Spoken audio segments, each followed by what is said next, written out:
हाँ 40 kg 40 का kilo कहीं समझी ने 5 रुपये समझ के बोलो ना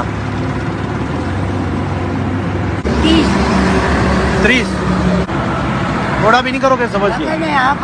ये कितना ओसा कह रहा है 10 तो ओसा कह रहा है खिलावे यार क्या कह रहा है मतलब 30 रुपया 1 કિલો ઠીક છે આ બધાના કેટલા થાય આપણે 500 રૂપિયાનો માલ છે ભાઈ કેટલાનો 500 રૂપિયાનો આ બધો 500 રૂપિયાનો માલ છે હા 500 રૂપિયા વધી જાય 500 રૂપિયા ચાલો આ બધાના 400 રૂપિયા ઓકે આપી દો મને ચાલો 500 કીધા મેં હા હા 400 લીધી 400 રૂપિયામાં બધા હું 400 રૂપિયા તમારે પાસે લઈ લો તમે ખુશ આવી જાઓ મારા તમે